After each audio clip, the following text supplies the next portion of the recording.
right, good evening, everyone. We're going to get things going here. We have a few interviews to conduct tonight. Number one on the list here, we got Mary Talbot Rabiano for reappointment to the Conservation Commission. Come on up. Oh, right there. You can speak right into the podium, microphone. First off, thank you for your service. And my apologies if I mispronounced the name. Oh, you did pretty well. We appreciate your service to the town. If you wanted to sort of let us know how the experience is going, some of the challenges you've had, some of the successes, and sort of where you see the group going forward. It's been going pretty well, other than, we had a very shortage of membership there for a while, but we've filled it back in pretty well now. I think you've got someone here tonight who you're going to appoint to. That would give us a full quorum, probably. However, the chairman did resign. David Flanders resigned, so we do have another opening.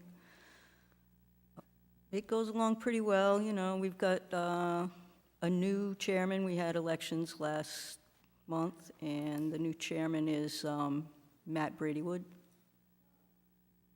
Well, he was very interested. He was like, he's like, well, look, I'm totally open. If someone else wants to be the chair, I'm okay with that.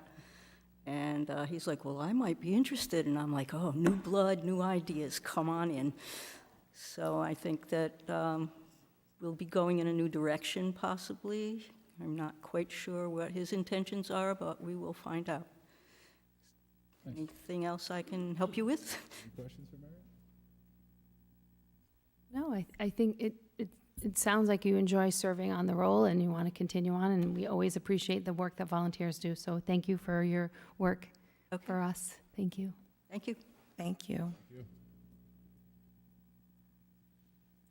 All right, next we got Margaret Clune, looking to be appointed to the Conservation Commission. Margaret, come on up.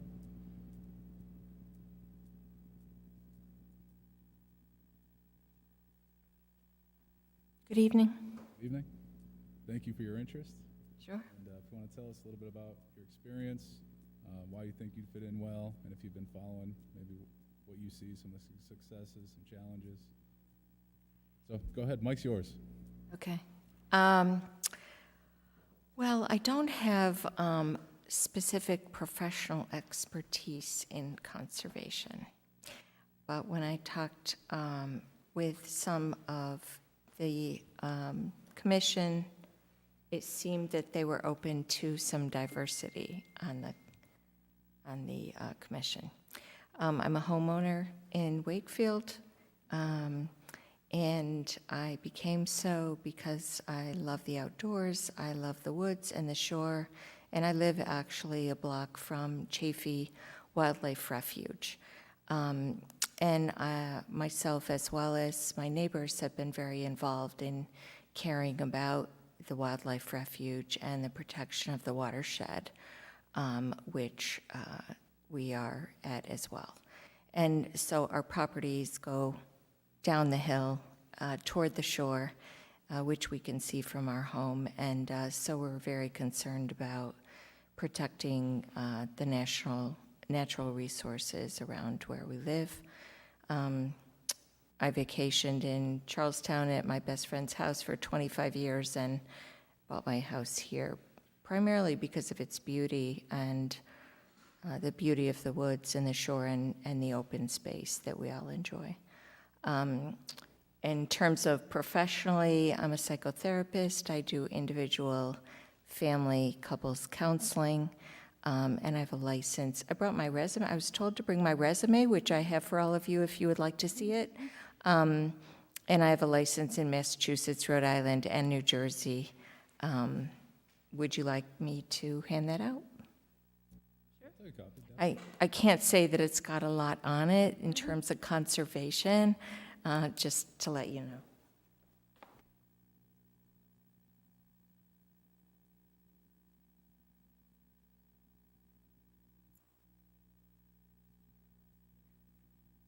Should I bring this up? Sure, come on up. Yeah, Okay. Oh.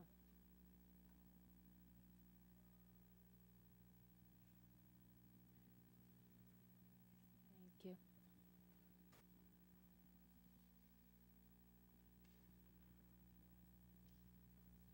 My neighborhood, which is Tower Hill Heights, was also very active in advocating for the protection of our neighborhood's aesthetic. As you may know, that the national government opened all wildlife refuges to hunting not only by bow and arrow, but by firearm. And we did organize it in our neighborhood. We met with our representative as well as state senator, Fish and Wildlife in my backyard.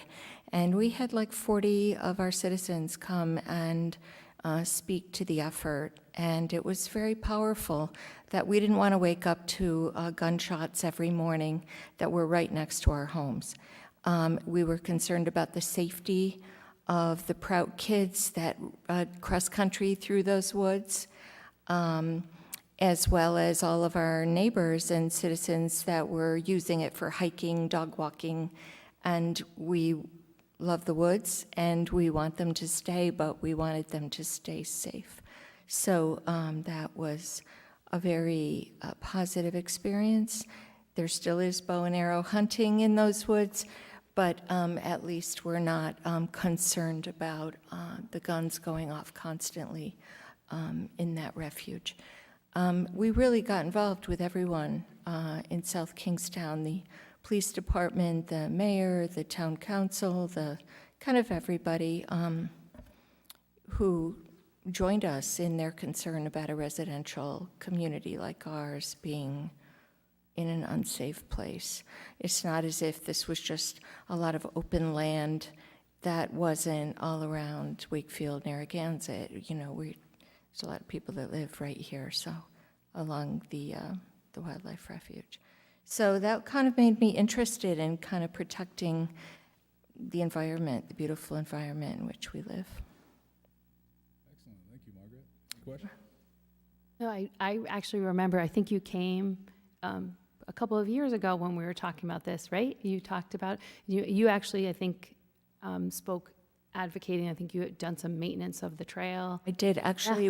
I was in the middle of COVID, and I spoke through Zoom. Yes. And so I spoke virtually. Yeah. But yes, I spoke, as did several other people, and it was a really important effort to kind of maintain what we love in our environment, which is nature Yeah. and safety. Yeah, that was a really personally upsetting decision because I think hunting in those places very close to, you know, they made it for like Utah and Wyoming and not realizing how, A little different. Yeah, right, we live in, you can see houses sometimes and sure. it's a blurry edge to from the homes to the wildlife refuge. So Yes, exactly. that was a very unpleasant decision by the former president. But we were really happy with the result that you know, did stop, the firearms did stop at Chafee, and you know, it's not easy to come together, but I was so impressed with our neighborhood that when we sent out flyers for 40 people to come on a Memorial Day weekend in the middle of when COVID began and wear their masks and bring their chairs and really care about, Well done, yeah, you know, our community, so. well done. I think it's in your advocacy role as a social worker, so thank you. Yeah, thank you. All right, thank you, Margaret. I think you'll make a great member, and you should find out tonight. Yep. All right, next up, we got Daryl Geisler, looking to be appointed to the Affordable Housing Collaborative Committee. Daryl? Susan, have we heard anything from Daryl? All right, next up, we got Robert Warren, looking to be appointed to the Library Board of Trustees. Robert, welcome. First off, thank you for your interest in wanting to serve, and if you want to tell us a little bit about your background, why you think you'd fit in as a good member, and if you've been following sort of where you think their successes are, some of the challenges, and what you see going forward. So go ahead. Thank you. I have a history in government. I was a career firefighter in Cranston. So I have a history in government, and I'm looking to get active again. I've been a resident of South Kingston for many, many years. Was president of the Indian Lake Shores Fire District for a number of years. So it's an interest I have. I think it's worthwhile. And I'm also I read a lot, so vivacious reader. So I'm in the library all the time. I think we have a very good library system. And I saw that there was an opening on the board, and I just thought it was a good fit for me to get active again in the community and help sustain our library system. Excellent. All right. Any questions for Robert? No, I think you're going to enjoy the time that you spend on the Library Board of Trustees because they do a lot of great stuff. Well, definitely appreciate having you Thank you. there. Some exciting expansions going to be happening at Peacedale Library, so it's something to be look out for. But thank you for your interest. You should find out soon. Thank you. All right, we're going to take a little recess. If we see Daryl come in, is Daryl here? Daryl Geisler? Or if anyone has questions on the agenda for the manager, I'd ask you to raise them now. All right, we're going to take a recess. 12 minutes.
All right, good evening, everyone.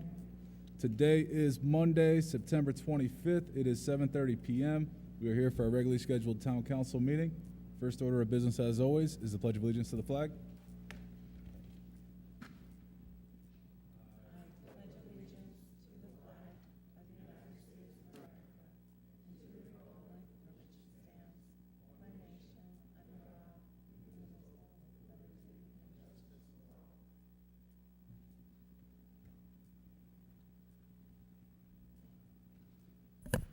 All right, next on the agenda is the land acknowledgement statement, which I will read.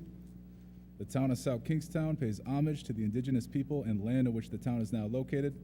Let this acknowledgement serve as a reminder of our ongoing efforts to recognize, honor, reconcile, and partner with the Narragansett tribe whose land and water we benefit from today. Next, we have the roll call. If you would, Susan. Council President McEntee, Here. Councilwoman Bergner, Here. Councilwoman Alley. Here. It is noted that Council Vice President Marin and Councilwoman Rose are both absent this evening. Thank you. All right, that's going to move us to item 4, approval of minutes of previous meetings. Motion to approve item 4A, B, and C. Second. All right, we have a motion and a second. Any discussion? All in favor? Aye. All right, that passes.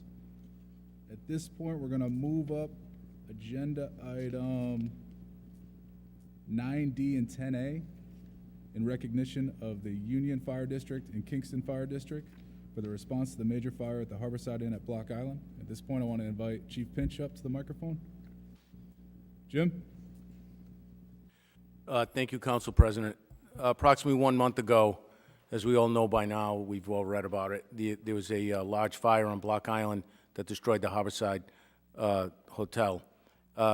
It quickly became a major fire which depleted the resources of Block Island, and they called for mutual aid. The Union Fire District, the Kingston Fire District were an integral part of saving the Water Street area of Block Island. They sent out dozens of firefighters and apparatus along in that mutual aid compact. It's something they practiced over the years, and it worked. So Block Island sent a request for a resolution recognizing Union Fire and the Kingston Fire District, and I thought it'd be nice to bring Chief Pinch in to explain. As I've said many times, the Union Fire District is an integral and important asset in this town. It's really not a town-operated agency. It's all from fees that are paid and taxes that are paid by all the residents. But once again, they're a great department. They prove their worth every day, and I'm proud to introduce us Chief Pinch here tonight. Thanks, Jim. Thanks for having me here tonight. Just to take you over with a few of the things that happened with the fire on Block Island. We were involved in the planning of Block Island for the last couple of months. The planning really got pretty in-depth, probably about 4 months ago. And they even had a couple of drills where they put 2 ladder trucks on the ferry to make sure everything would fit. So the plan was, in the event of a big fire, we would send over Kingston's ladder and North Kingstown's ladder. 1 engine from South Kingstown, an engine from Narragansett. And that night when we got the call, about 20 of 12 on a Saturday night, we headed over there, and then you can imagine they had to call on somebody to operate the ferry, so they had to get people to operate that. We assembled manpower, and 3 South Kingston firefighters and 2 Kingston firefighters, along with 2 Narragansett firefighters, headed over right away on Narragansett's fireboat out of Point Judith. Shortly after that, myself with Chief Cattell of North Kingstown and 16 other firefighters headed on a 45-foot Coast Guard boat heading to Block Island about 1 a.m. that night, and we got there it seemed like a long time. There were about 7-foot waves, and it was not the smoothest ride I've ever had to Block Island, but we got over there, and when we got over there, fortunate for a few things. One is the fire was close to where you dock in Block Island, so we didn't have to transport anybody once we arrived. But when we landed, it's not very far, for those of you that know where it is in Block Island, but you couldn't even see the hotel with the amount of smoke and fire that was visible. So we touched base with the chief right away, wanted to know what we could do to help. Chief Cattell and I kind of gave the chief a break and had him do some other things because they've been at it for a while. And we split up the command of the building to the front and the rear of the building. So I was in the rear for the rest of the time I was there. And about an hour later, when we did get 2 ladder trucks in from the mainland, Kingston and North Kingstown, that's when we started to make some progress on the fire, being able to be above the hotel and actually put some water down.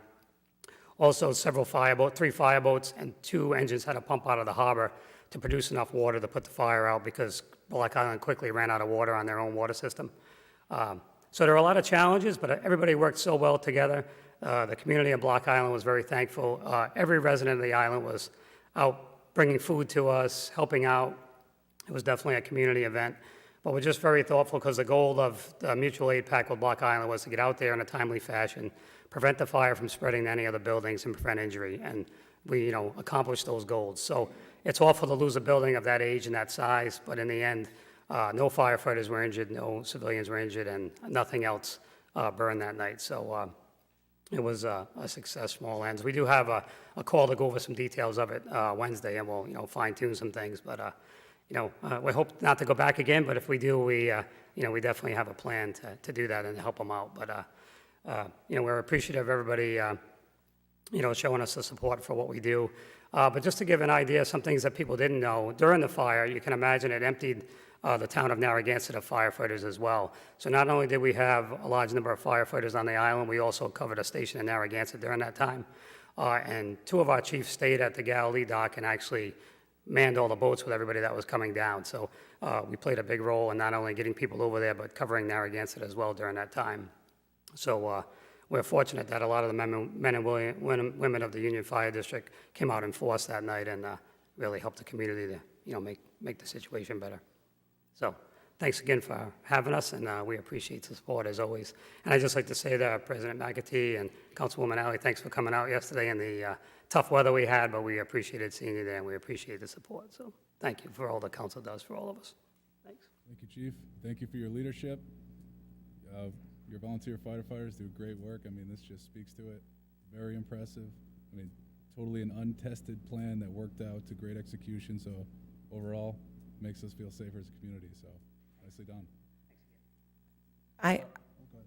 I just would also like to say that thanks to your efforts, we avoided a situation like we saw in Hawaii. I mean, it could have been so much worse. And going to the event yesterday and then talking to Hilly Munson after at the Elks was so interesting, and it's just unbelievable how it all came together. Thank you. All right, we do have a communication item which we'll take up right now. A resolution adopted September 5, 2023 by the new Shoreham Town Council extending their thanks to the Union and Kingston Fire Districts for their assistance to the town for providing mutual aid to their municipality on August 18th when the major fire broke out at the Harborside Inn. Do I hear a motion? Motion to approve item 10A. Second. All right, we got a motion and a second. Any discussion?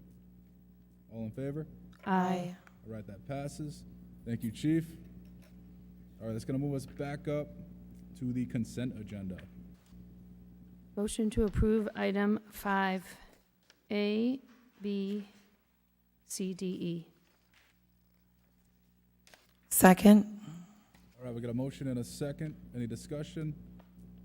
All in favor? Aye. All right, that passes. It's going to bring us to item 6, licenses. A is a resolution granting victualling and holiday sales licenses to the Gathering Table LLC, doing business as the Gathering Table of Robinson Street, Wakefield, subject to Department of Health approval, application by Kevin Momine. Kevin, if you're here, come on up.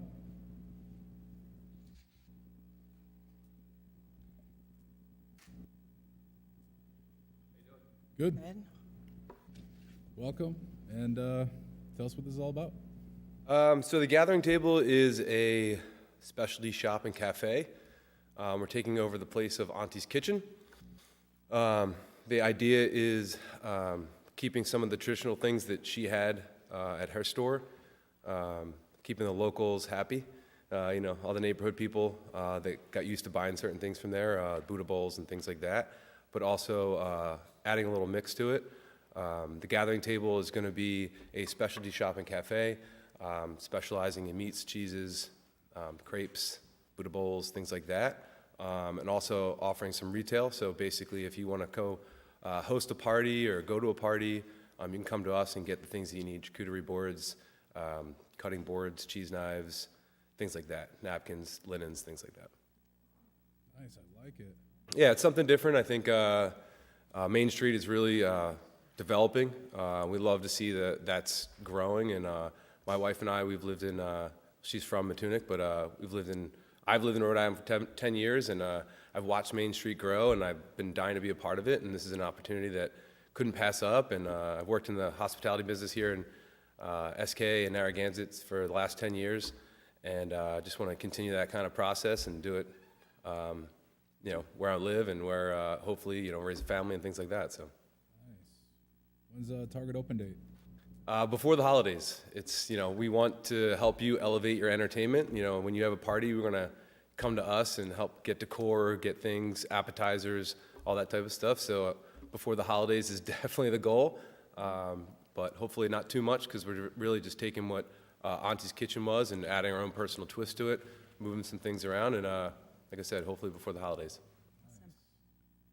Any questions? Will you be selling any locally made, like cheese or eggs or any local products? I mean, the exact product we're not 100% sure on, but there will be a lot of like local artist products, cutting boards, pottery, candles, things that local artists are making, honey, things like that. Okay. That we'll incorporate as well. Narragansett Creamery obviously is a big cheese thing.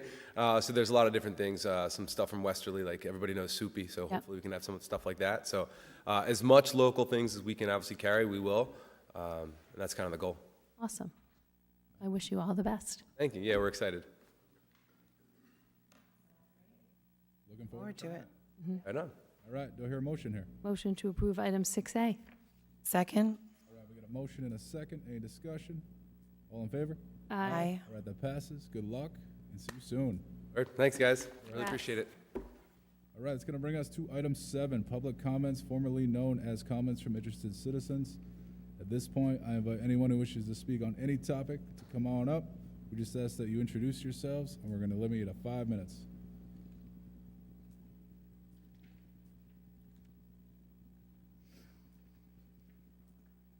There were many more people who were going to be here. My name is Norma Rolke. There were many more people going to be here tonight, unfortunately. It's a Jewish holiday. People are sick, and the weather is foul. My glasses.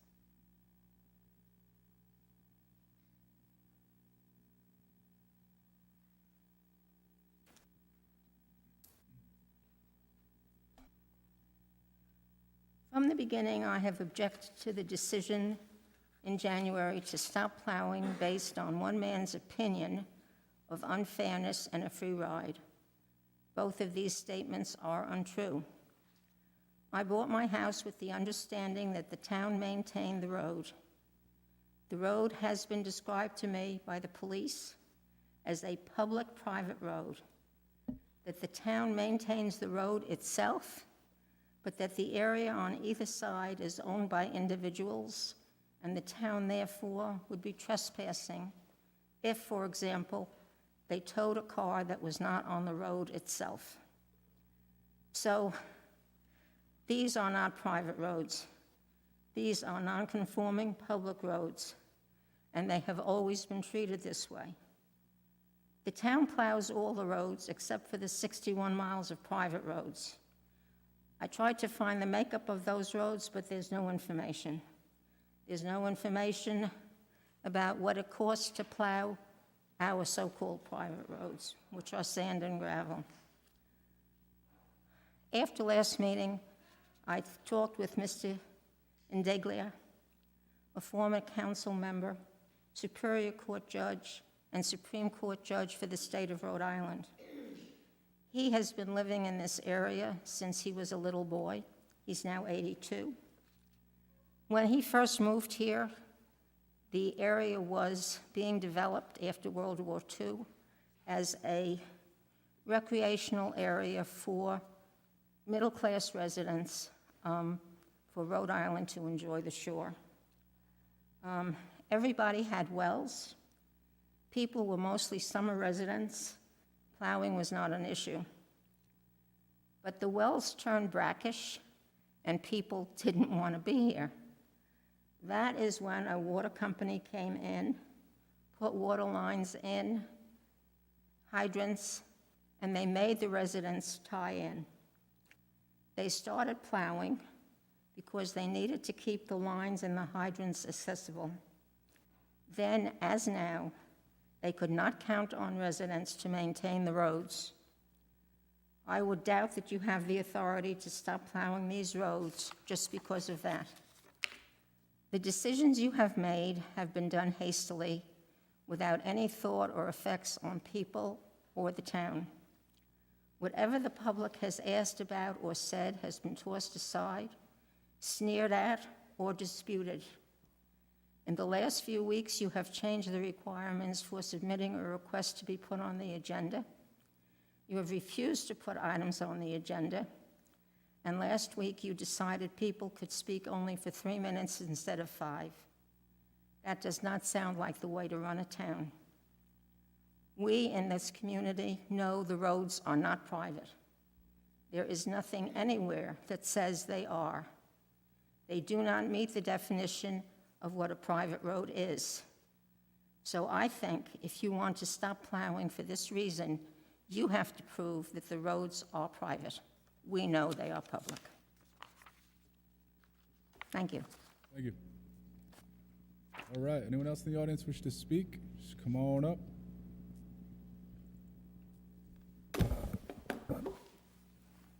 Hi, my name's Elise Torello. I think it was 4 or 5 years ago, the planning board decided to get ahead of the issue of student rentals. We saw what the town of Narragansett was going through, and the planning board worked to create a new zoning ordinance to regulate rentals to more than 3 unrelated students.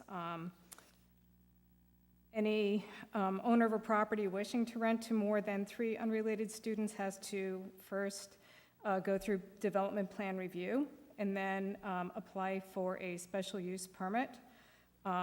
This is part of the zoning ordinance 504.14. This states that the premises for which a special use permit is granted shall be subject to inspection for building and fire code compliance by the South Kingstown building official / zoning officer and requisite fire district. Properties determined to be non-compliant regarding building or fire code requirements shall not be occupied under this section until such issues are resolved. Right next door to me is a home on 2.6 acres. The house has 8 bedrooms, and it is currently rented to at least 7, possibly 8 URI students. The owner of the property did not go through development plan review and did not get a special use permit. I filed a official complaint over 2 weeks ago, stating that it had not gone through the process, and that furthermore, the house gets its drinking water from a freshwater pond, which is against the state building codes. I spoke with the well water person at the Department of Health. She said that surface water can only be used for a private drinking water supply if it's treated with an approved method, and there is no approved method in the state of Rhode Island. Therefore, the building is not meeting building codes. I called the building official, spoke with the building official, and was told that if they don't hear, the town doesn't hear back within 10 days, they'll get a second notice. If they still don't, the owner still doesn't respond, they can appeal. I said, then what? And the building official said, can't prove that the building is actually rented to more than 3. And if we could prove they were rented to more than 3, then you can't make them prove that they're not related to each other, and they can't enforce the issue of the drinking water. As we all know, it has been raining for 3 days straight, and what happens to surface water when it's been raining for 3 days straight? Bacteria levels go up. I would be willing to bet none of the parents of those 8 URI students know that there is non-potable water coming out of the taps in that house. We know there's non-potable water. Department of Health has said that there have been positive bacteria results coming from the pond, people getting drinking water. Owners put a new pipe into the pond when they bought the house in the spring. They're still getting water from the pond. Department of Health has no record of a well being installed at this property. I was very frustrated after my conversation with the building official. It sounded like the town either couldn't or wouldn't do anything to enforce this ordinance. I don't know why we have a zoning ordinance if the town feels the hands are tied as far as not being able to knock on a door and get an inspection to prove that a house is, number one, in violation of the zoning ordinance, and number two, in violation of the building codes. The neighbors never had an opportunity to speak. It's a one-lane private road. The neighbors on the road share the plowing expenses. We always have. We share the road maintenance expenses. We always have. It's a single-lane road. It's on a blind corner. You have to drive very slowly to avoid a head-on collision around the corner. As we all know, early 20-something college students aren't the most cautious drivers in the world, especially when they're late for class. This one house has now single-handedly more than doubled the population of the road and more than doubled the number of cars on the road. I'm extremely concerned by all of this. I'm extremely concerned by the lack of action by the town.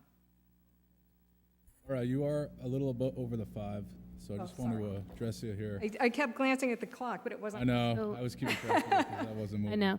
Can we, Is this something that we could look into, find the address, do a little further? Is the municipal court something that would help enforce against these violations? Well, so this is a much bigger conversation because anyone that lives in this town knows it's not just URI students, it's the increased amount of rentals that people are buying these big houses and turning them into businesses. Same way Narragansett was transformed. So this is something that we waited for the municipal court. We are late in the game getting this court up and running, but this is an issue that the municipal court could take up. The building inspector is correct. I dealt with it when I was in Narragansett as a town manager. The Fourth Amendment prohibits illegal search and seizure to go and knock on a door and ask to go in that house. You can't. So it is a very tough ordinance, 3 unrelated, 4 unrelated, to enforce. I know the Supreme Court upheld it, Rhode Supreme Court, but it's not an easy thing to enforce. But with a rental registration, which is the next step, we would have a good idea where these houses, it's a safety issue, right, if you put too many people in a house. So that is where the teeth will come. But I know people are frustrated by this. We're all frustrated by it. That's why we're taking this into our own hands with the municipal court and ordinances for the safety of the people in this house. So we're on it. It's just not happening right now is the final answer. So, we'd have to give a notice of violation at this point because the court's not running, then send it to the Superior Court, which could take years to get through. motion to add this to the agenda, please? Second. All in favor? Aye. Aye. It's added. Okay. So, thank you for bringing this to our attention. I really, Can I ask about enforcing the building codes? Yep. though? Jim, Mike, first, does the solicitor have anything to add to this situation? Or, These are legal questions. yeah,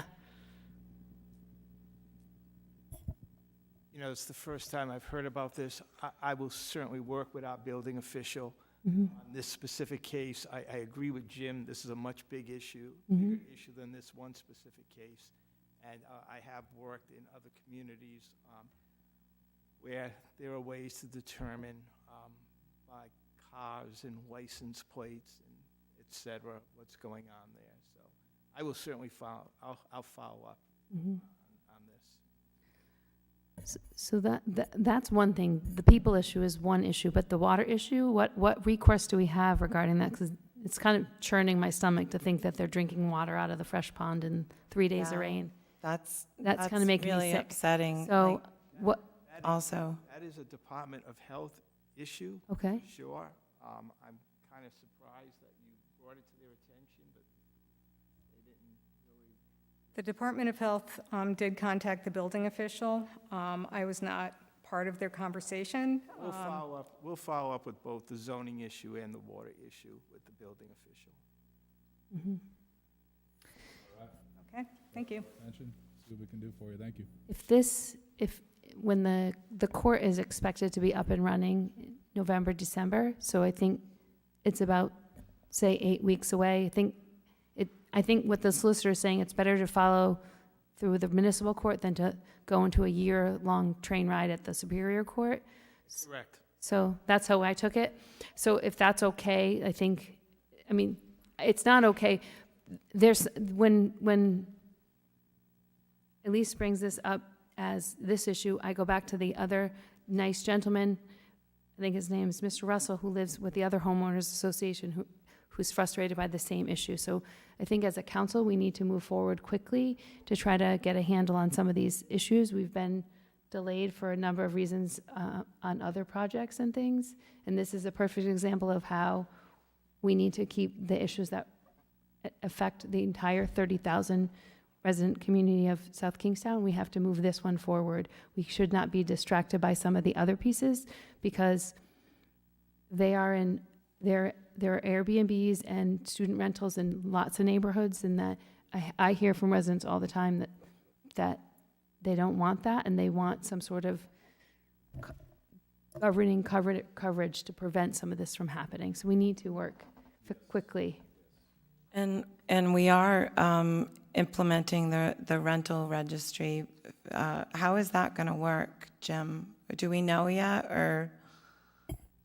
Solicitor has drafted, he has a lot of background knowledge because he represents other communities with this, but solicitor has drafted one that I sent to the council a couple of months ago. Yep. And now that, the court is, we have a judge and we're Yep. moving forward finally, this is something that will come up for discussion by the town council. So is that something that we have to do an order of notice of? And, yeah, so hopefully, We can do this like next time or in 2 weeks? I don't know how or quickly no? we can, I don't know what's I never know what's in the I don't think we're pipeline. ready for the next meeting. This is going to be a very in-depth process with work sessions for sure. Okay, Just for the rental registry even, or? Yes, for sure. Okay, Yes. okay, because it's an ordinance. right. Okay. All right, thank you. Is there anything else that you want to ask of us while you have your time? Because we added you to the agenda. Are you all set? Okay. All right, thank you. We still are in public comments, so I invite anyone who wishes to speak to come on up.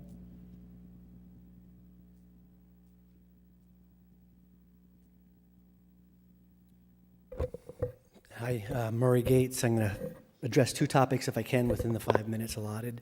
The first is around local government and its structure. So as I understand it, we've got elected officials, you folks, we've got the staff, and we've got appointed members of different boards and commissions. About 15 to 20 years ago, I served on the Conservation Commission, and after my 5 years or so of service, I left with some comments and observations, and it really had to do with the very poor communication that exists between those boards and commissions and the town council. It was really broken, and unfortunately, the staff was too much of a conduit, and that communication was broken. I now serve on the Historic District Commission, and there's been some improvements, but there's still work to be done. I'm really here to say, number one, it's still broken, but number two, thank you very much to the town manager for starting the process, as I understand he has, for taking steps to correct that. I very much appreciate it. It's been about 20 years since I've waited for this, and I think it's going to be a great improvement, and hope you all latch on and embrace whatever changes are made. Second topic, if I may. Last time I was here, I addressed with you some things that we wanted to do with a cemetery, a historic cemetery of a very important person from our town, perhaps one of the most noted of our sons. And I think as a result of that, a motion was made to ask the town solicitor to find out how much it might cost us to do a title search, to find out who owns that cemetery. With that in mind, I think the town solicitor's made some inquiries on that. I didn't see it on the agenda. So I was hoping that perhaps we might be able to take this to the next step. If the town solicitor's advice is to engage a professional title search attorney, I might suggest that perhaps we consider just a title search company, if that's possible, to reduce the cost, only because my efforts, although they failed, were from a novice. And I think the next best thing would be a title search company at a reasonable rate, and then perhaps engaging with a title search attorney. So that's my hope, that we can move the ball on this one. Thank you. All right, thank you, Maury. I don't believe we have an update on that yet, so we will keep you informed when that comes. Go ahead. All right. All right, anyone else in the audience wish to speak? Just come on up.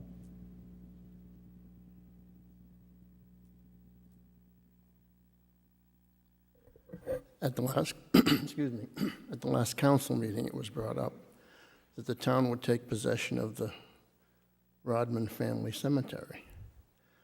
And there was some interest shown in that. Unfortunately, the town is showing no interest in the historic cemeteries in this town. Rodman was a famous general. What about the privates that pounded the boots in the trenches? My wife's grandfather was a private in the Army in World War I. He suffered mustard gas and lost one lung. And he is in the Historical Cemetery number 2 in West Kingston. I just hope that if the town is going to show interest in one or two, like this one out here, show interest in all. I am on my own, and I will make the notifications. In the winter, when the foliage is down, I am going to undertake the clearing of Cemetery number 2 in West Kingston. I'm going to get some volunteers to do that. Other than that, the town is showing no interest in any of these. So you're going to remember a general, remember your veterans, your privates.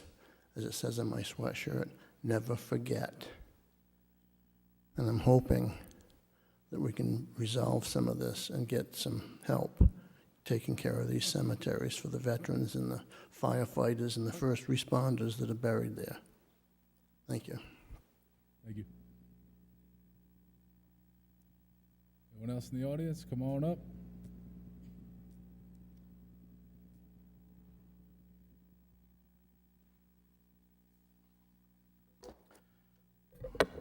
Jim O'Neill, Wakefield.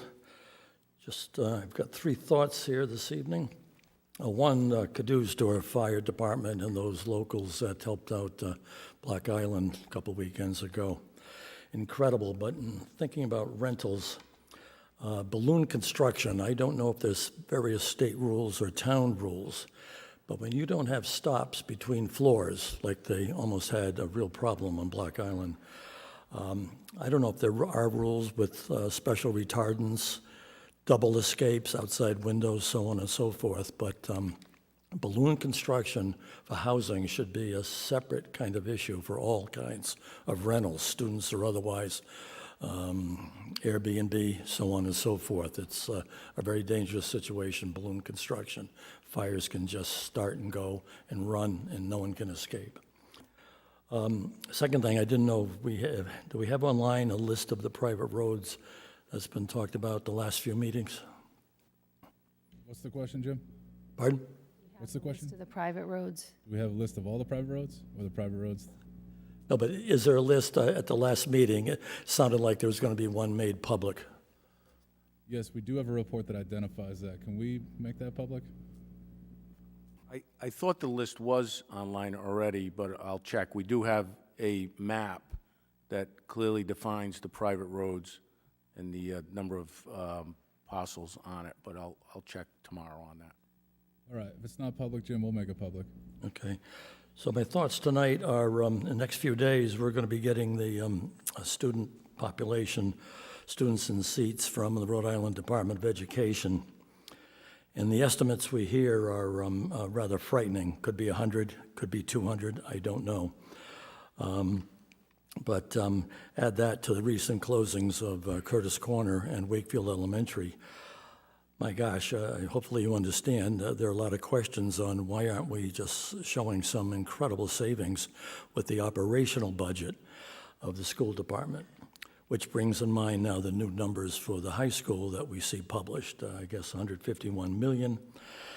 And I just went to the computer on that and to figure out now that our annual cost, increasing the pay-go by the same percentage, the annual cost to our taxpayers will be close to 6.6 million, up from the 5.5 million now. So in other words, 3 to 4 years in 2027, 28, when the new high school could open, we're looking at the taxpayers. If you add just a town budget on top of that, and let's say flat school operating budget, you're looking at a 10, 11% increase in the tax levy. Whoa. So this is the time you're really going to have to show some leadership here, because it's up to the council. You guys, and I remember last year, I remember you telling the former superintendent, you're the CEO, we have to listen to you. But you guys are the CEOs of this town. This town is the company, the corporation, whatever you want to call it. You're the board of directors. No matter the size of their budget, you are in charge. You are the leaders of this town. And you've got to come up with a balance of school operations, their capital needs with the new high school, and relate that to this population number you're going to get. I don't want to speculate, but it is going to be really frightening. And you're going to have to really work very hard to show some balance with the taxpayers and the schools this year. Thank you. Thank you, Jim.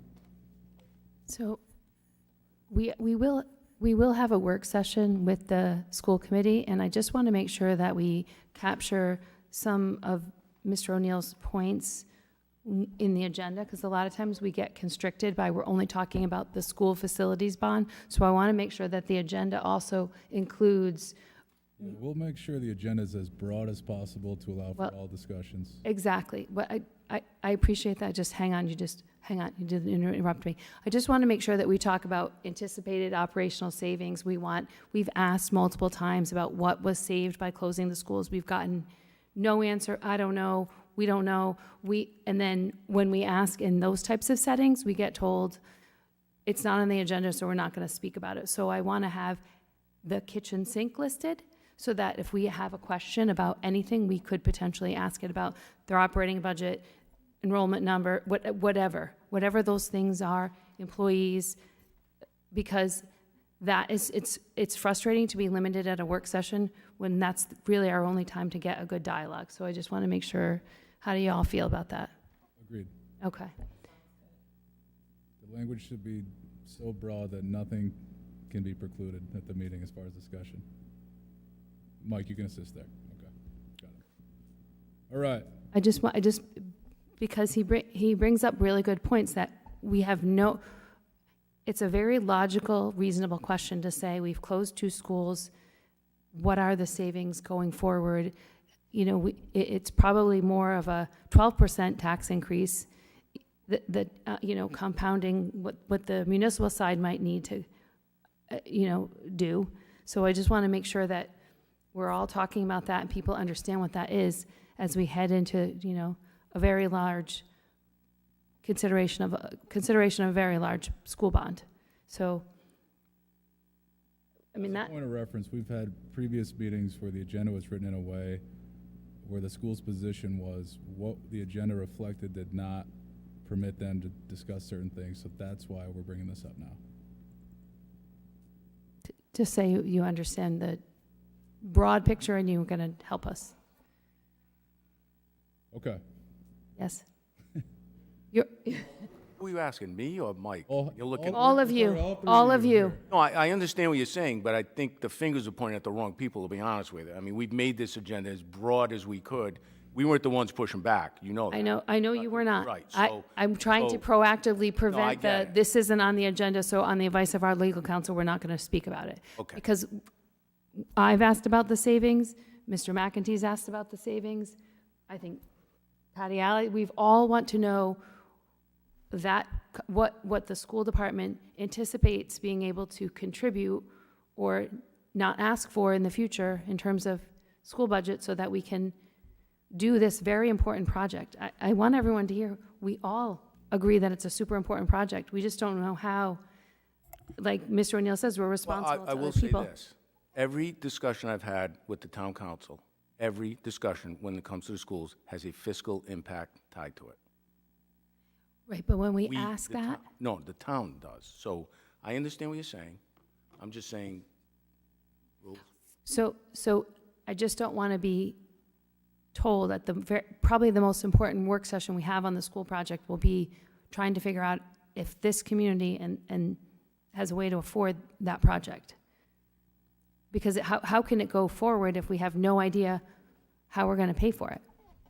So I just want this is directed at the school committee then? Is that what, Yeah, like, Yes, it is. okay, all right. We don't want them to take the position they formerly did. We don't think they will, but we're just saying it now. First of all, this subject is on the town manager's report, so I'm okay with the discussion because it's Okay. on the agenda Okay. to discuss.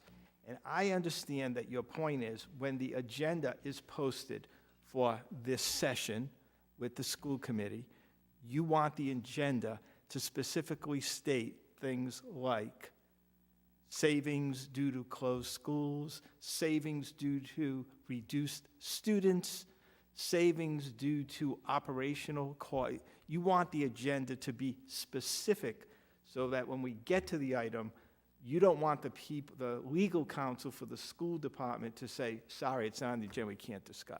I understand exactly what you're asking for. Well, many times they're not, their attorney isn't here, and you're not here, so we just defer to, okay, we're going to just not address it. But I think it's, We'll review. We challenge them on that. I'll review the agenda. We're getting in the weeds here. so just that, If you want legal counsel here, we'll work that out. We'll look at the dates and, operational savings, staffing savings, what their fund balance is, what's encumbered in that fund balance, what their capital improvement plan is, whatever it is, because, as I said for the third time, this is a big ask of 151 million, and I would like to know how I could explain to someone that we're going to be able to pay for it, because to me, saying we're going to just run the town credit card and spend 12%, and everyone's going to spend 12% more, that's not the solution I would want. So I want a better solution than that. That's all.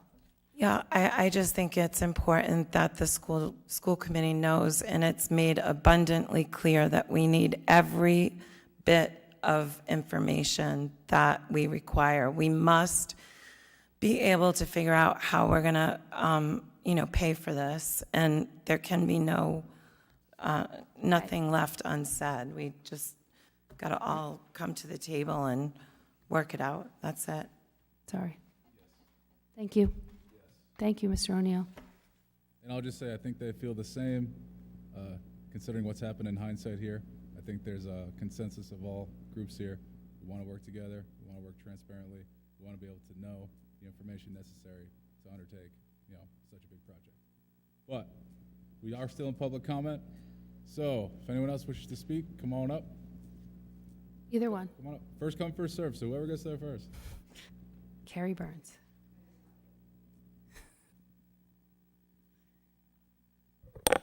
I'm Carrie Burns, one of the complainers from the Broad Hill Way Association. We're really not complainers. This your first time here, Ms. Burns? You know I don't like doing this. I hate public speaking, but this is what I have to say. First, I'd like to thank the town council for making the decision to end the plowing of the private roads that no one really knew about. I know it was a very hard decision, and it left a lot of people very unhappy. However, it was unequitable, unfair, and I could use a lot of other words for that. The practice really amounted to favoritism, and we don't do that in this town anymore. I know that some of the people think that it was a hasty decision that was made, but I know all of you gave it a lot of thought. They don't know that it was just something that was, they think it was just brought up at the meeting, but it had been brought up many times before that. It is a matter of equity. The town needed to right the wrong that had been done last century. It was time we corrected the sins of our fathers. So many, but not all of the people that have been speaking out against this decision are from a few select private neighborhoods. Again, many, not all. These neighborhoods represent some of our most wealthy neighborhoods also. Another thing is that we did not come here, Tom Routliff did not come here representing us as a new development. We have been around since the early 90s. I bought my property 98, 99, started building 99. Been there for a quarter of a century.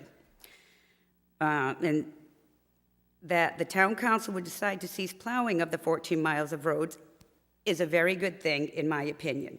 We have 75 miles of private roads. 14 of these private roads were getting preferential treatment. And we did not know about this. I've lived in the town for a long time. I was shocked. And we only came here to ask for that benefit for ourselves because we saw a town plow driving down a road with the plow up to go to another private road that was not part of our association.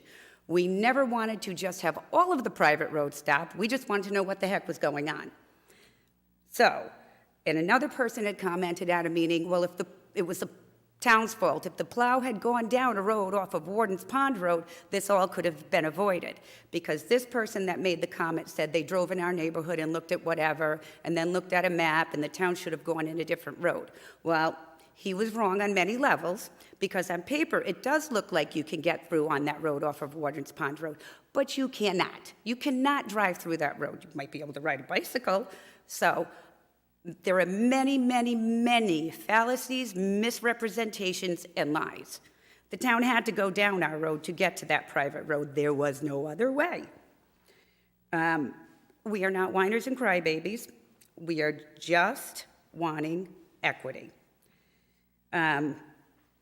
Also, if you believe your road is private but should be considered public, the town council has shared with you the ways that you can apply. The town council does not make the decision to make your road a public road. The town has set ways in which we are supposed to do it.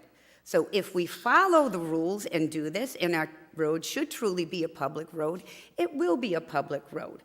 I am on one of these private roads, and I think that we might do this ourselves. But again, this is not the town council's fault. This is not Broad Hill Way's fault. This is the sins of our father from last century and the good old boy network. You scratch my back, I'll scratch yours. I'll do this if you do that.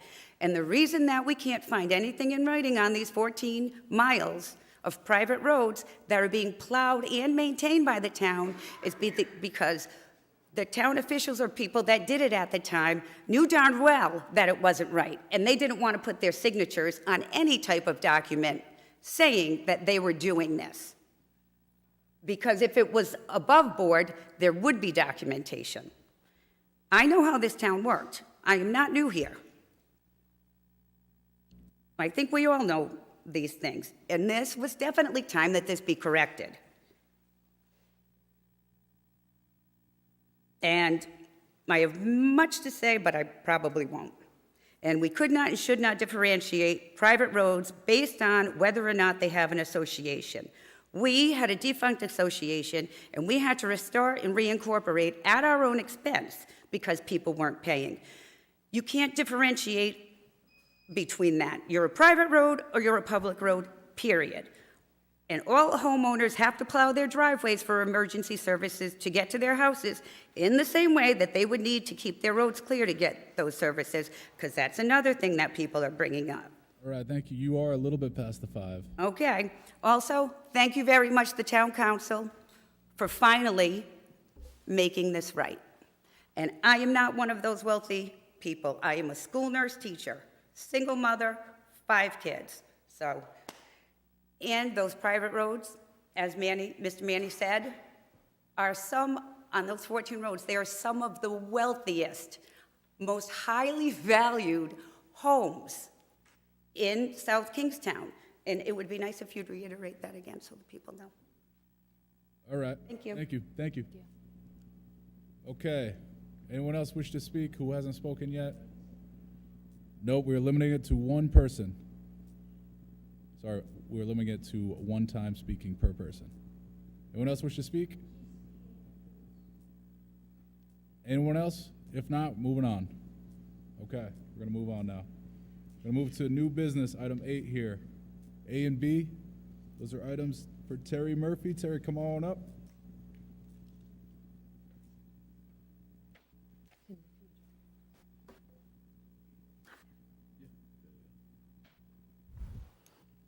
Terry, go ahead. You can take these in order here, A and B, just sort of inform us. Sure. Good evening. The first item is a recommendation for an award of contract to Skirka Construction. As the council knows, we have a project at Saugatucket Park to repave the walkway around the park with a slight redesign. Beta Group redesigned the master plan for the park, and that really reverts it back to the Olmsted Brothers original design. So it is mostly repaving of the pathway that exists, but there are some connector pathways that are being moved to reflect the original design of the park. The other component of this particular project is the removal of the fencing along the river and removal of invasives and pruning of trees and various greenery along the river. Those are the items that are involved in this particular part of the award of contract, and we are recommending the low bidder, Skirka Construction, to do that work. I do. So I'm glad that you're bringing this up, because I think that the revitalization of the Saugatucket Park back to the Olmsted design is wonderful.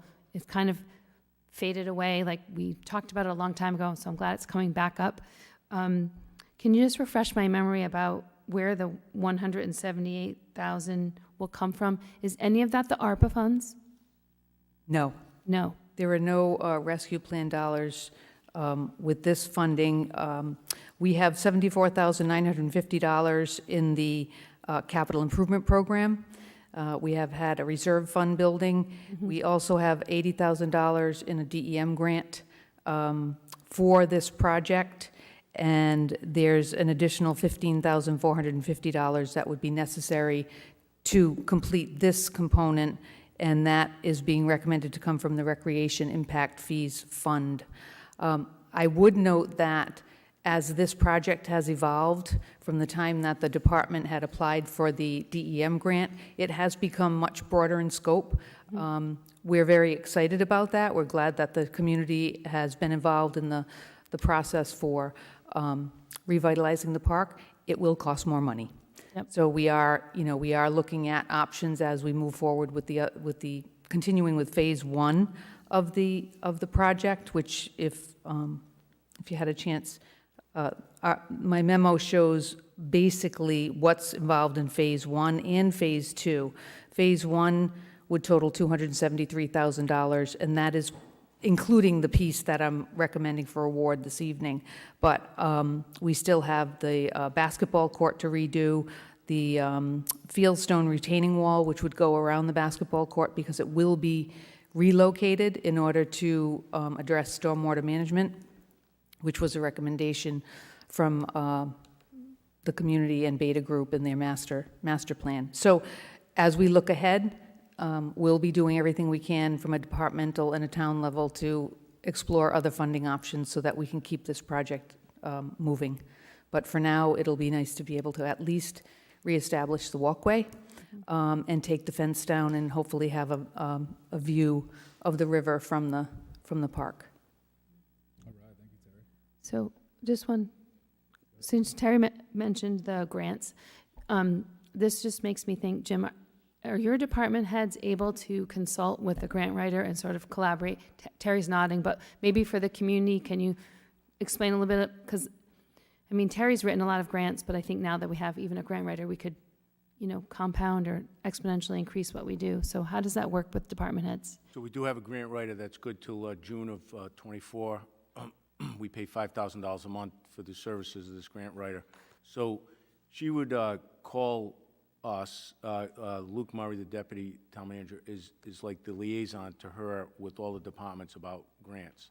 And either a department member or director of a department, if they have a grant that they're interested in, we would reach out to the grant writer to see if there are available funds for that. Or if the grant writer knows of some state or federal grants that are coming out that might be pertinent, for example, Parks and Rec or boat ramps or anything like that, she would notify us and ask us for the supporting documentation so that we can move forward with the grant. So we try and cover as many bases as possible. So more often than not, the department head brings the grant to the grant writer, or would you say the grant writer is bringing things? I think it's about 50-50. Okay. We're made aware of these major grants that come out, both state and federally. They come out like in certain times of the year. And then we'd bring them to the directors to see if they have a need for any of these grants, or if for example, the library has brought a need to us, and then we directly went to a grant writer. Okay. We are aware, too, most recently, DEM has just announced another round of recreation acquisition and development grants. So we have that on our radar. I've been in discussions with Luke Murray to get in touch with our grant writer and collaborate on that. Of course, we have competing demands with multiple projects, so we want to be able to select the highest priority Right. projects to apply for funding. Right. There's definitely one for Native American education awareness that I sent Jim that I think would be helpful at Town Farm Park. I don't know if it made its way over to you yet, but there are some state funds for that, and I think we had talked about that as a council. That would be good. Okay. Helpful to you. Great. We'll look at it. Thank you. On a completely different note, I noticed we received an email from a homeowner in the Indian Lake Shores subdivision regarding an invasive species, hydrilla, which is apparently, really infiltrating that lake, and they're very concerned about it spreading to other waterways. So I don't know if that's like on the radar for the invasive species removal, or if that is in that waterway now, but I just kind of wanted to bring it up as like. Thank you for that. And actually, we have our Narrow River expert, our Saugatucket River experts with us this evening on invasives. We would not get involved with the particular Indian-run location, but DEM is often putting out advisories on certain invasives that need to be, people need to be very aware of, because I know that we've had that warnings for Warden's Pond and Tucker Pond in those areas. Motion to add it to the agenda. Second.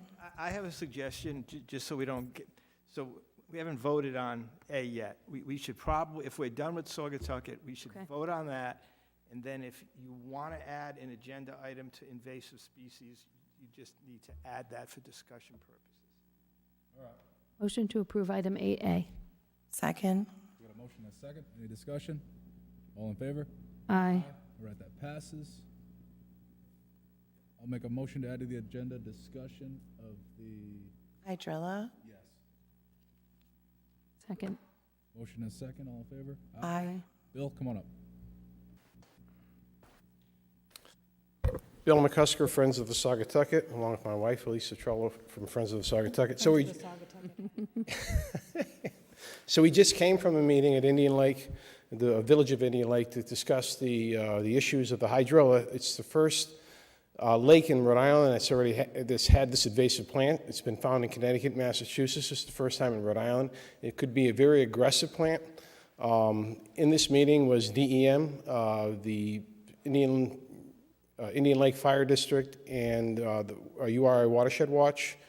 We are starting a survey. We're going to be coming to the town looking for support of some sort coming down the road. I think the first visit, we're going to go to the Conservation Commission to talk to them, to educate them on the problems with hydrilla. And we're going to start a survey of the lake on October 9th to see how far that the invasive has spread. So far, it's only in the north part of the lake. The DEM only did a survey of the shoreline. We don't know what's in the middle. It's a very shallow lake, so it could be anywhere in the lakes, but more information is to come, and you'll be hearing from us. Yeah, one thing that came out tonight that was disturbing is that there's apparently a patch of this that's just a matter of feet from the fish ladder. And so if it goes over the fish ladder, then it can end up spreading throughout the Saugatucket River. And it forms impenetrable mats that you cannot put a boat through. So it's really, really bad stuff, and we want to try to stop its spread as quickly as we can. And one of the first things we're going to look at is there's a patch of aquatic plants near the fish ladder, suspected to be hydrola. It needs the professionals to identify it. But if it's that close to the fish ladder, it could make it down into Fresh Meadow Brook, like Elise said, and be in other parts of our waterway, Saugatucket Pond. So it's a concern. So we're looking at it, but there's going to be a time we're going to need the town's resources to help. So, any other questions? Thank you for all your Bring it to our good attention. work. Appreciate it. Thank you. Okay. All right, Terry, come on back up. Item B here. Yes, this is a request for an increase in the original award of contract for image production services, and they were the technicians on site at the Trifecta event on September 9th for the 300th anniversary. They provided the stage, lighting, and technicians for the entire day. The reason for the increase is because as the planning evolved for this event, there was more entertainment that was added during the afternoon hours. Therefore, the stage and the technicians were there earlier for an additional 15 hours of work. That's three people by 5 hours each. And that is the reason for the increase of $1,944. The funding for this is all through sponsorship dollars and covered by the 300th anniversary fund. They've been very fortunate with very generous town sponsors. So I'm just requesting that that be authorized so we can pay the balance. No, but thank you so much for getting all the sponsors, for everybody that worked on that, and thank you for the sponsors. Well, I would be remiss if I didn't say it was really the 300th committee that did the heavy lift on the sponsorship and fundraising drive for the 300th. So. Well, thank you to them. A few more events left, Terry? Yes, we do.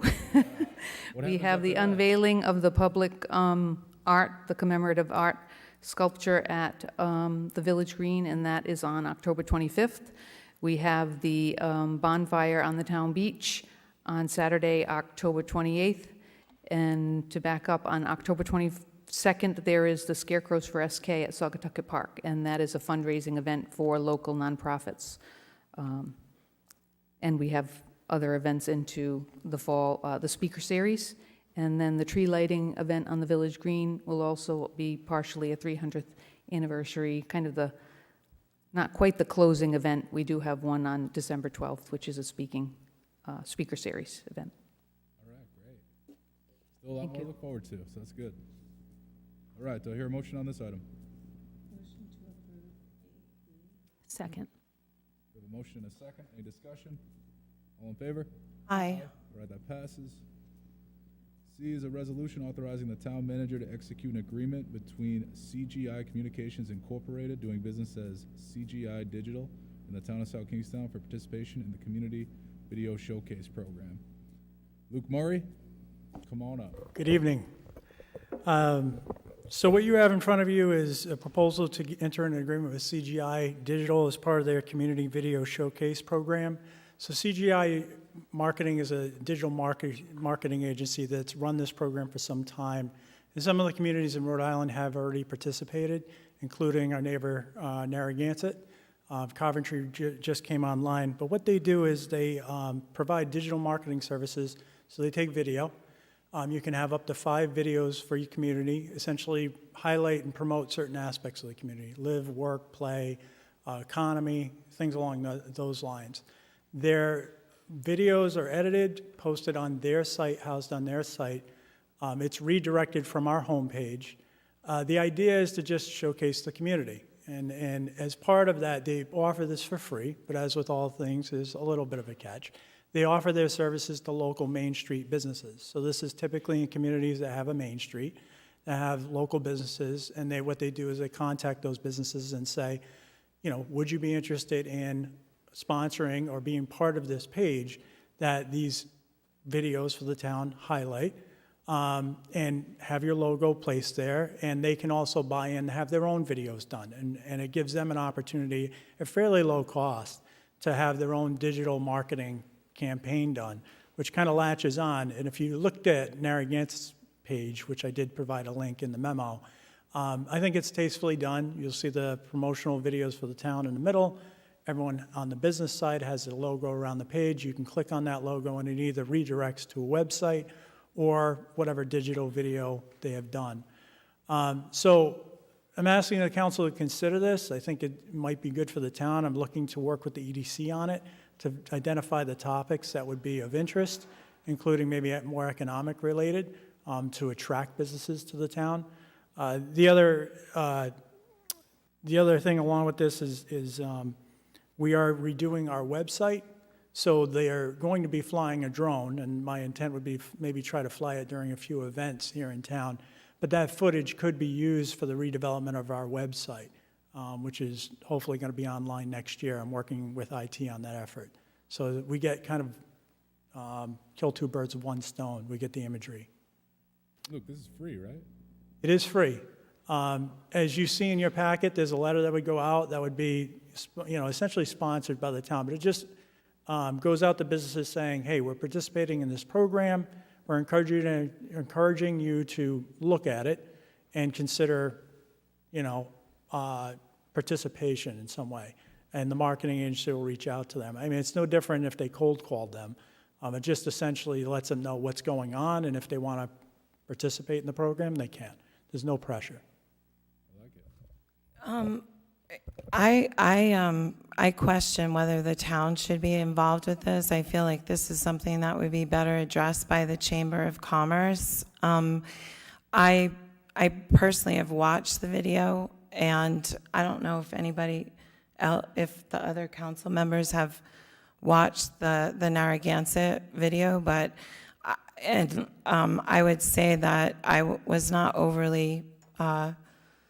I wouldn't want that to be the representation of our town. I'm not really feeling this too much. I agree with you. I have some concerns. Yes, I feel like it's a commercialization of the town, and I don't know if I like that path, and I'd probably like a little bit more time. I have a couple of just, I'm glad you feel that way, because I felt like I was the only one who was a little uneasy about it. Yeah. So if hypothetically were to enter this agreement, I can't see the terms. I was trying to like scroll. How long would we be in it for, and what would be the process to getting us out? So I think you can get out at any time. Essentially, you lose the option to have that video. Mm-hmm. So the intent, I think, on their part is to see this through some time duration, because if you're going to invest the time and effort to produce these videos, you're going to want to use it to promote the town.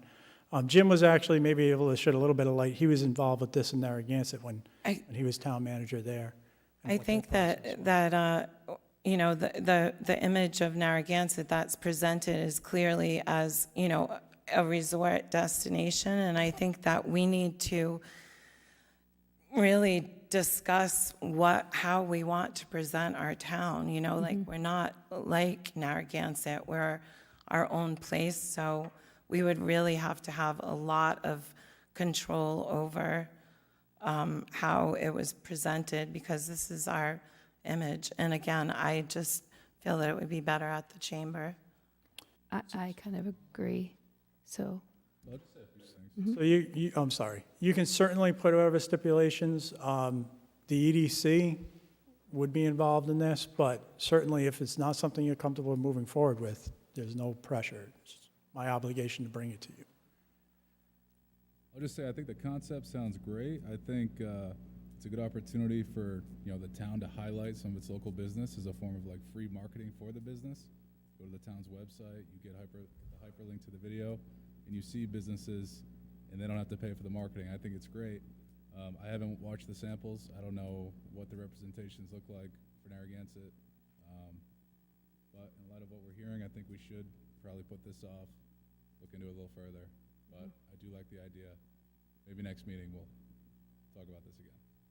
So is this something you want me to bring back in some way, some information you need, or would you like to table this indefinitely, just so I have clear direction? Well, what do you think we should do to get comfortable with this? Should we watch the Narragansett video? Like, what can we do? Here's what I can do, is I think research matters, right? I can get what communities in Rhode Island and maybe, maybe Southern Mass or surrounding communities to give you a sampling of what other communities have done. There's a list of categories. It does not have to be the Narragansett flavor.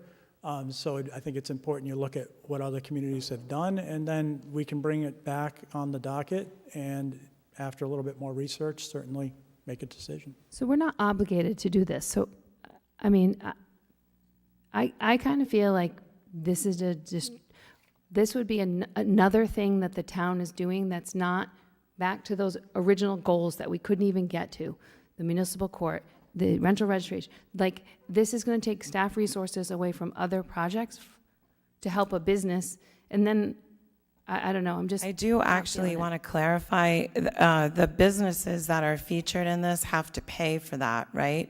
So essentially, they're saying, well, the town supports this, so why don't you pay us $100 or whatever? So can we? Free to the town, it's not free to the businesses?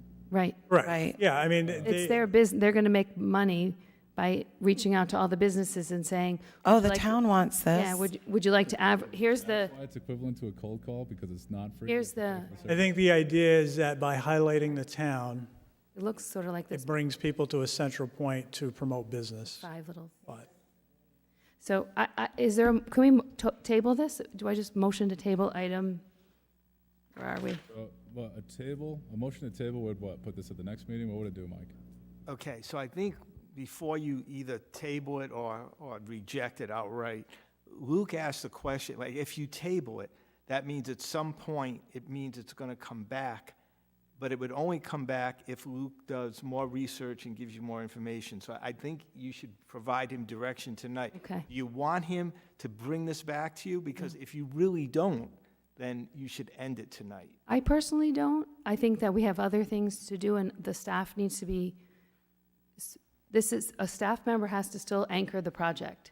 So when I already feel like the commercialization isn't the angle we want to go, could we just?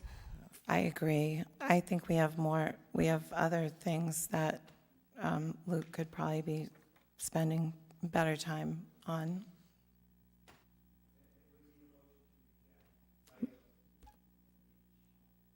Motion to reject item 8C. Second. All right, we got a motion and a second, a discussion. Luke, I'll just ask you, what are the implications by rejecting this? This is gone? The opportunity? yeah, I certainly won't work on it anymore. If that's the will of the council, then I'll move on. Okay. All right, all in favor? Aye. All right, that passes. We'll move on to item D. Jamie Gorman, come on up. We got a resolution establishing fees for the Building and Zoning Department and amending the town schedule of fees as shown on Exhibit 1 attached here 2. Jamie, go ahead. Good evening. Just to briefly summarize the memo to the town manager and the request before you, just seeking to amend 4 fees that are in the schedule, specifically sign permits, demolition permits, zoning certificates, as well as the late filing fee. These fees have not been altered in about 20 years at least. They're in the need of updating. The new fees, the proposed schedule is currently used, or in line rather, with Westerly and North Kingstown. I would say that the late filing fee does exceed that of neighboring towns, but is in line with East Greenwich, which is $250, Middletown is $500. And just to go over again what the increases are. Late filing fee is currently $100, proposed to be $250. Sign permit fee, currently $15, proposed to be $75. Temporary sign permit fee, currently $15, proposed to be $30. As a zoning certificate, currently $15, proposed to be $60. And then demolition and move-in permit fee, which is currently $20 and proposed at $50 for 1- and 2-family dwellings and $100 for all other structures. I just have a question about B, filing fee sign permit. Can you tell me what that is exactly? Is it, The sign permit fee? yeah, filing fee sign permit, what does that mean? So application for any sign permit, whether it be freestanding, wall-mounted, that's the application. Okay. I was just trying to figure out who would be paying that. So like a business who's putting up, Business owner, contractor, yeah. for some reason, I thought it was like the little sign you put in when you like do construction on your house. That's why I was like, Those are free. those are free. Okay. I was like, wow, that's a lot. Sorry. Okay. All right, any other questions? Is there a motion on this? Motion to approve item 8D. Second? We got a motion and a second. Any discussion? All in favor? Aye. Aye. All right, that passes. Thank you, Jamie. Thank you. All right, Jamie Rabbit, come on up. We got 4 in a row here. Take all the time you need. Thank you. Place in order here. We can make this really simple. E, F, G, H. Any questions? No. Yes. Lots. Thank you again, Council President.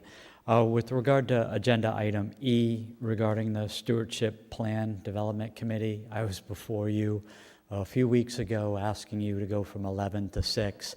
Shortly after that request was approved, 2 other standing members came forward with their intent to continue to serve. So you have a proposal or recommendation from our department to go from 11 to 6, from 6 to 8. With that being said, 7 would be able to serve. You would need to make an appointment for the EDC based on my conversations with town council. So we would potentially have an EDC member or 2 members before you for potential interviews in 2 to 4 weeks. In a term of 2 to 4 years? Is that what you said? No, 2 to 4 weeks at Oh. your very next meeting or the meeting after that. But we will be able to proceed with meetings in October. Right. All right, let's take the vote on this one now. Motion to approve item 8E. Second? We got a motion and a second. Any discussion? All in favor? Aye. All right, that passes. Go ahead, Jamie. Okay, next agenda is item F. We're asking for a resolution for order of notice for a public hearing for medical marijuana.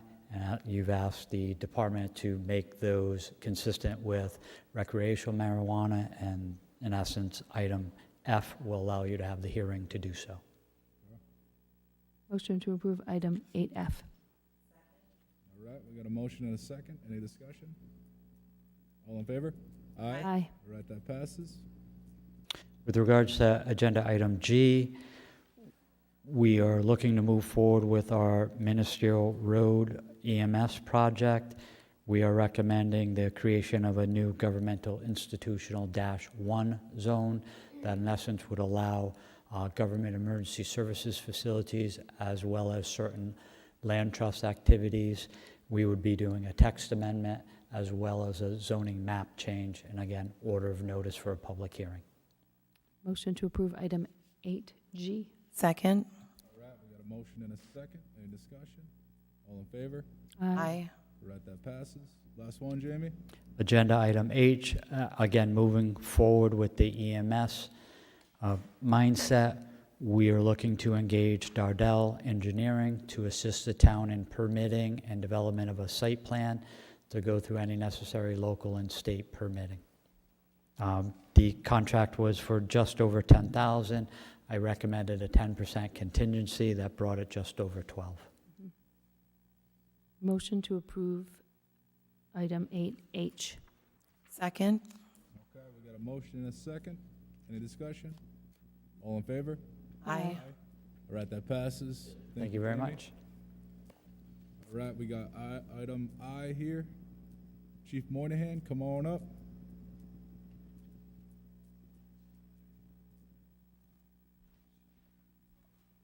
Good evening. So this item is an extension to software that we use at the police department. Power DMS is used for accreditation, training portals, so we have different training courses that we push out to our officers that get handled on that. They also have a different module, and this is what we're asking or requesting the council's permission to purchase would be Power FTO. So it's more of a traffic tracking software, module of the existing Power DMS. And what it'll allow is, right from the start of recruitment, we'll be able to put a lot of the information in there into the system. It'll maintain all of our annual performance appraisals or any type of discipline that comes down on an officer, any additional training that goes along will all be captured within this portal. So currently, we utilize different systems, some just as basic as Word documents to collect information about our annual performance appraisals. So this will keep it all in one in-house location. The Power DMS has been a product that's been in use for many years. The annual subscription hasn't come before the council because of the cost, but now by adding this module, we anticipate it will be over $10,000 on the annual fee. Any questions? Any questions for the chief?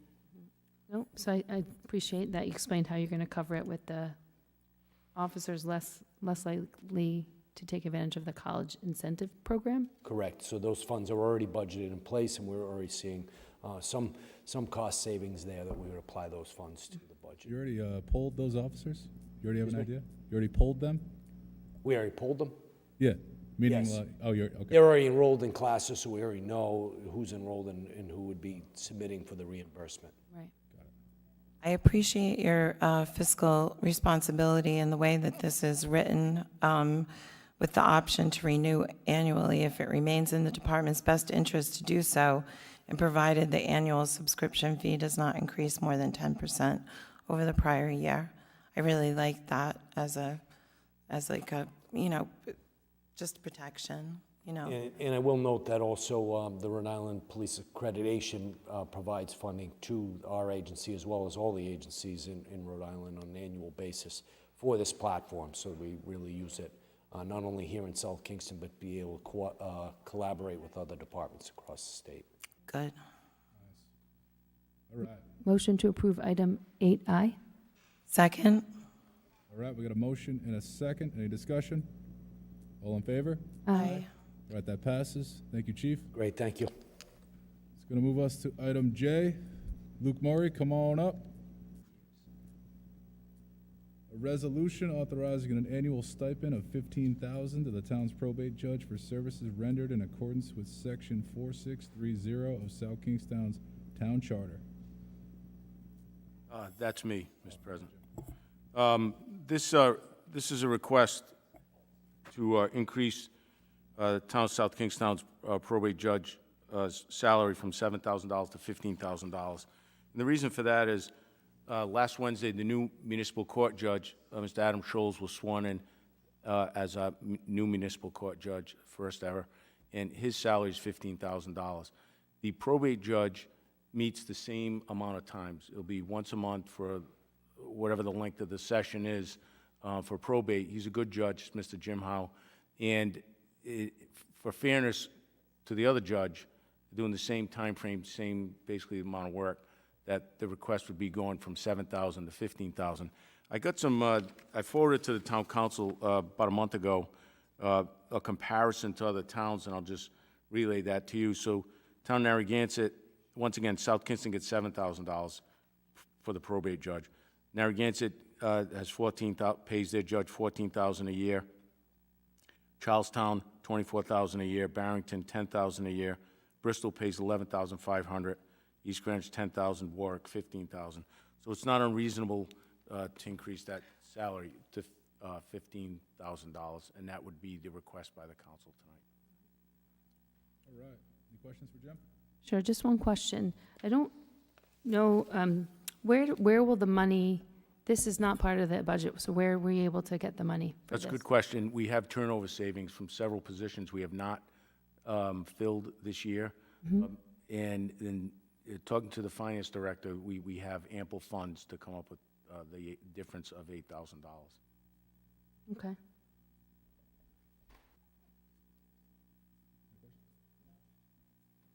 All right, I'll just say I think this is a good idea. I think it makes sense to align the salaries or amount of monies for services rendered as to the two judges that we have.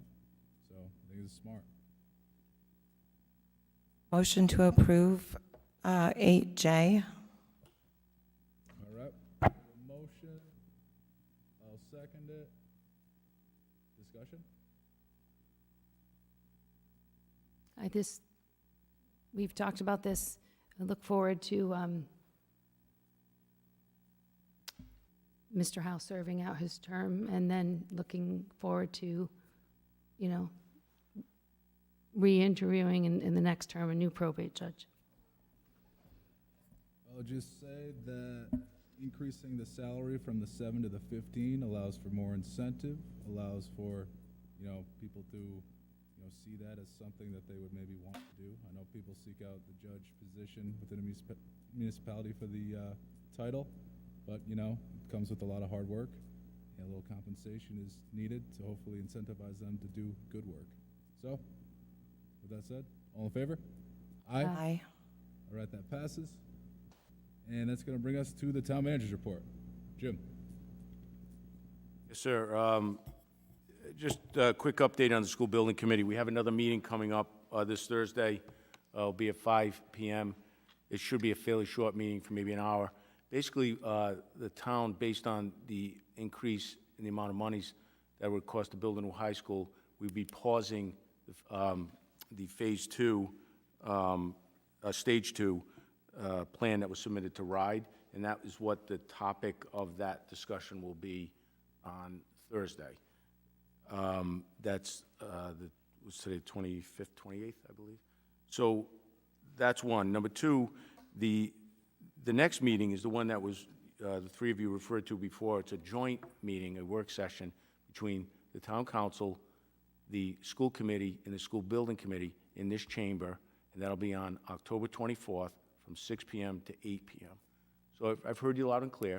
I know your priorities will be to be on that agenda. Just talking to our solicitor, I'm still trying to work out, will it be 3 separate agendas with each committee, or will it be one major agenda with everyone's wishes on it? But either way, your request about operational savings, closing the schools and so forth, will be on there either way. So I'll ensure that. I would like to ask that we make sure that their attorney sees the agenda and that it literally outlines, and I know we've said it 3 times, and I know you hear me. What are the savings, how their reserve fund intends to be used, what they anticipate contributing. I think we have been hurt by the change in superintendents, from Mr. Pilata to Mr. Prince to now Mr. Littlefield. We've had 3 different superintendents, and every time people come back with the same, we don't really know, or we don't know yet, or we don't have all the things. We need a really good accounting. They also lost their finance person, so we really need a good accounting of how they finish their year end, what they anticipate for savings going forward. I feel like the big thing that needs to be is we intend to come with some real questions that might be difficult to answer, but just because it's hard, we should not be pushed off. They should come with some information to present how we're going to explain to the community how this project can work and to work to the best advantage of the community. I will personally speak to a member of the school committee on Thursday. And if they can't do it, then I don't really want to have a work session, because we're always asking for the same thing. We never really have it. It's pushed off, and then we're stuck. I think the message is pretty loud and clear. I mean, we expect sort of full cooperation to our line of questioning, and I think they know that. I think they should expect that. I think we're at a point now, a critical point, where we need to make decisions in sort of the next few months that are very important, that we all want to prioritize, but we need all the information to allow us to make it. And I think they'll come forth with these.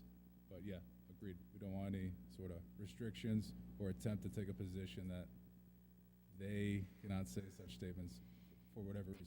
In the last stage 2 submission, way back, they were calculating how much they were going to save from utilities. They were going to, that was all available. That was one of the reasons why some of the votes to submit the stage 2 were delayed by the school building committee and not accepted.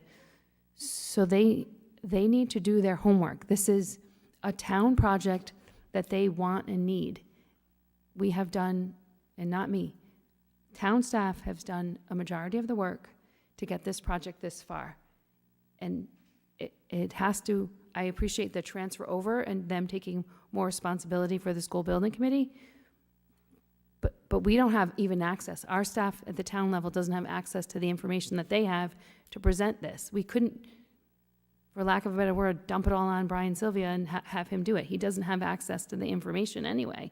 So they need to come and they need, or I personally don't want to have a meeting if they're not going to have that level of information so that we can move forward with the project one way or the other. Well, it's a month away. If they're watching, they're here. And Yeah, I'll speak to the superintendent. Thank you, acting Rory. Superintendent as well, schools tomorrow. I'll relay your request to the school committee, and we'll take it from there. Thank you. Thank you. I appreciate it. Question came up by members of the council regarding the neighborhood, this is item 9B, the neighborhood vision plan and zoning ordinance revisions on Old Tower Hill Road, Main Street. And the planning director is here to briefly describe what they've done in the interview process, and I think they selected one today. Yes, so thank you, Mr. Manny. Just as a brief update on the neighborhood vision plan for Old Tower Road in the eastern portion of Main Street and kind of the Delacalia area. 3 firms responded to our RFQ that was submitted in June.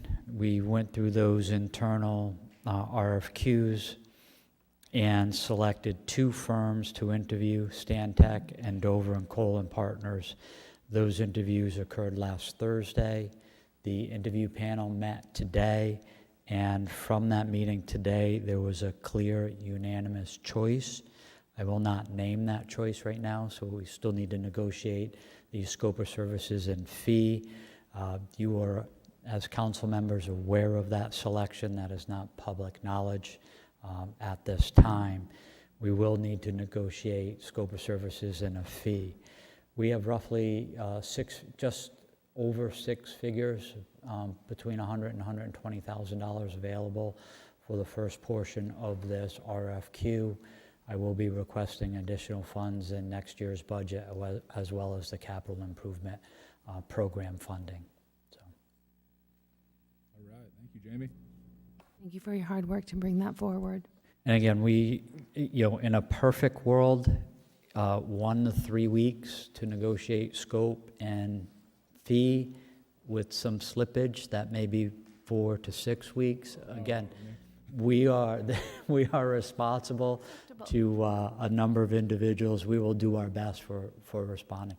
Again, and some of the delays were caused by the aspects and availability of consultants due to the plethora of consulting contracts out there from COVID.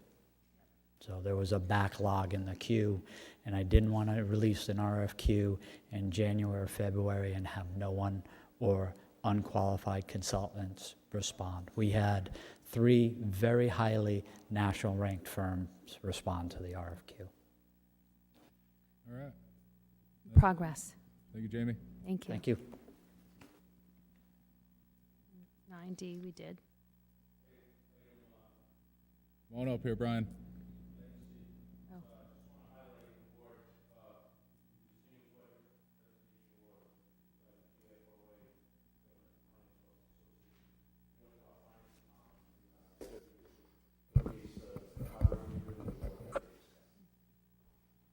Thank you, Jim. So the Government Finance Officers Association, or GFOA, established the Distinguished Budget Award in 1984. This was for state and local governments to prepare and provide guidelines for proper budgeting based on their best practices. The town recently received confirmation, as Jim just mentioned, their award for the current fiscal year 23-24, and the prior fiscal year, 22-23. We were a little late in submitting the prior year, I think, due to a vacancy at that time.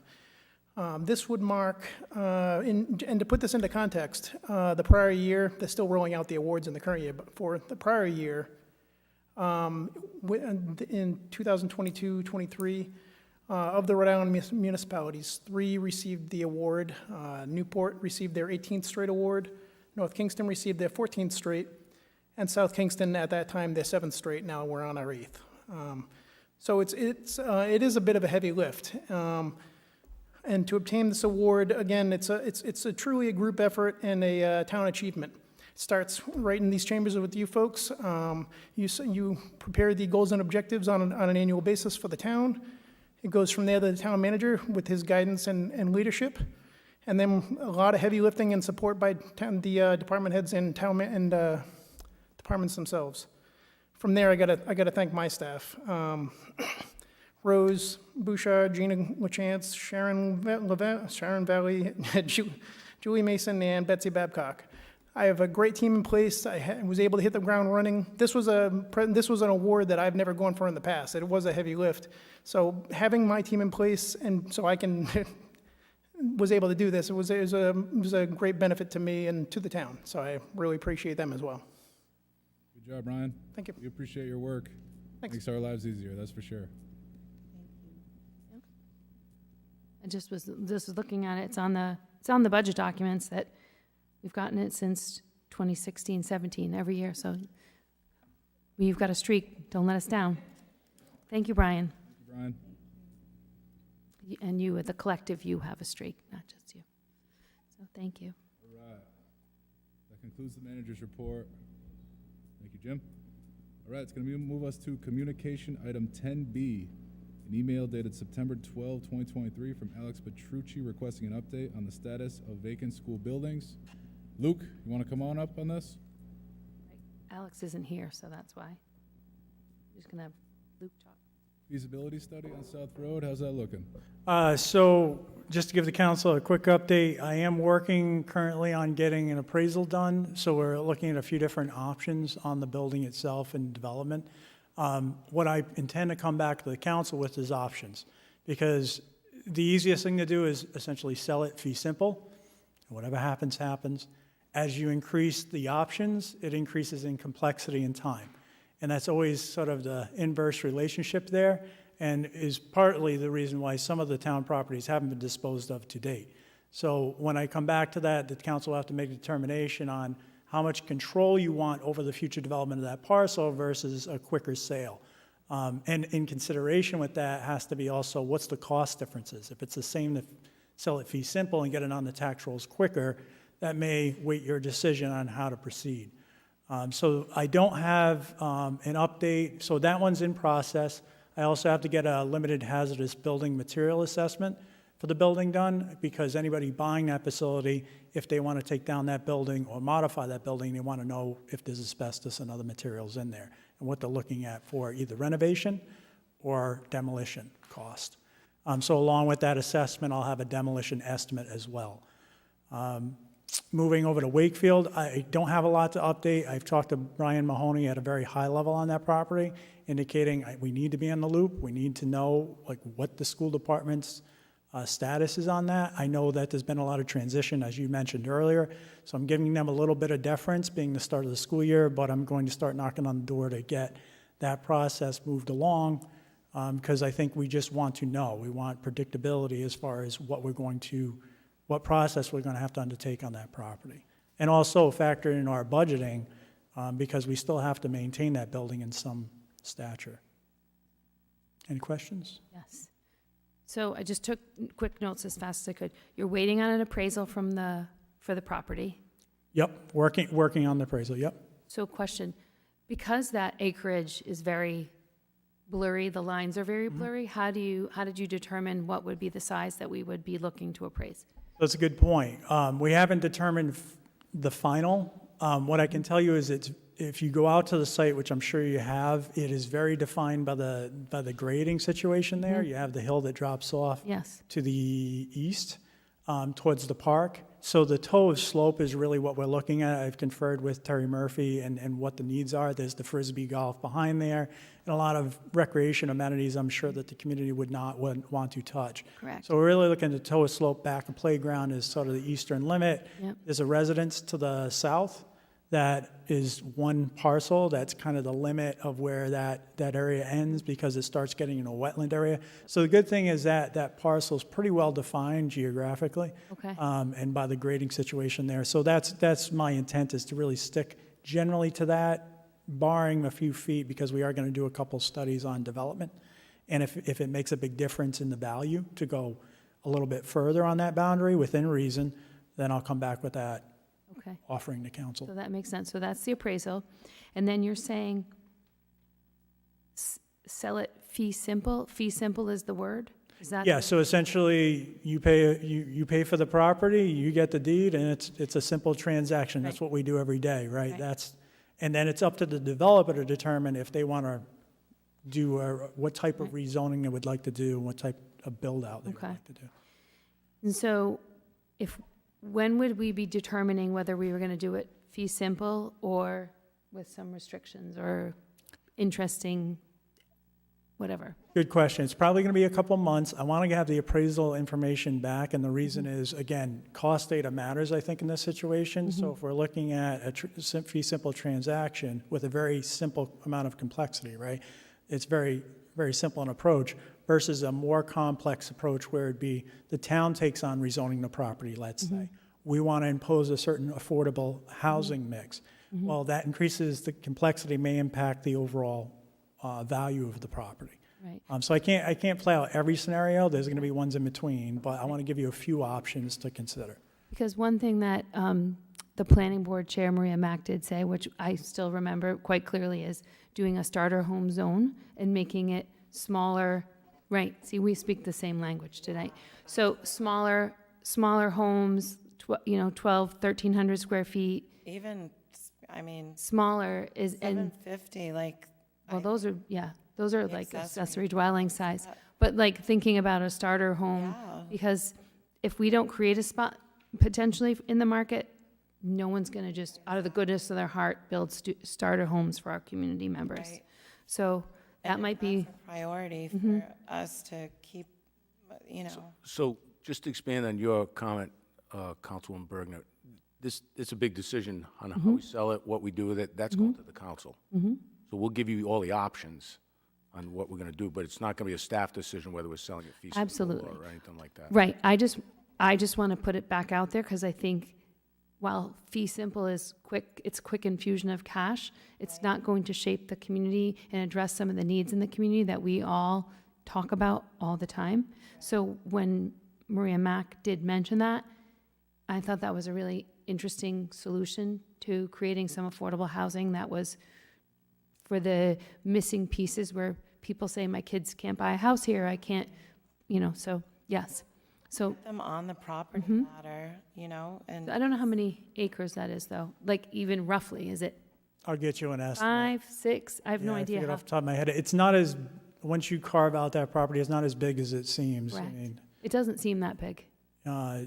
depending on what it gets rezoned as, it's R30 to the north, I believe, and that south parcel, so. Yeah. But cottage zoning, and so my intent is to work with planning on looking at those options. Okay, great. Thank you. And then, that's all. so then, my other question was, would this be something we want to put on the agenda, a work session with the school committee, is repurposing a property, or is that totally a town council conversation? That's a town council Okay. conversation. Okay. And so eventually Wakefield will come, Brian will let us know, or Mr. Littlefield will let us know, and then we'll proceed in a similar with Wakefield School? Correct. They have a timeline with RIDE. They have to let RIDE know when they're going to abandon a building, essentially, and move it over to the town. I'm unclear on whether that notification has been made. Okay. And the hazardous material assessment, does that take a long time? It can take anywhere from a month to 2 months, depending on when the testing's done. They have to send things out to laboratory. As you can imagine, they take a ton of samples, and a report comes back based on that. So that will take some time. It doesn't necessarily going to hold up the process for the other things. If I get the appraisal first, certainly can get things in front of council. It just would maybe infect how we market and eventually dispose of the property. Okay. Thank you. All right, thank you, Luke. I look forward to a good discussion in a few months here on this. Thank you. It's 9:15. All right. This is communication, perhaps a motion to place on file? Motion to place item 10B on file. Second. All right, we got a motion and a second. Any discussion? All in favor? Aye. All right, that's going to bring us to 11 appointments. Okay. I make a resolution to appoint, can I do them all at once? Yeah, do them all. Make a resolution to appoint Mary Talbot Rabuano for reappointment to the Conservation Commission, Margaret Clune for appointment to the Conservation Commission, Darrell did not attend, Robert Warren for appointment to the Library Board of Trustees. Second. All right, we got a motion and a second. Any discussion? All in favor? Aye. All right, that passes. Motion to adjourn? Second. Motion to adjourn, a second. Any discussion? We sure? Sure. All right. All in favor? Aye. Aye. All right, this meeting is adjourned. Thank you for coming, and see you next time.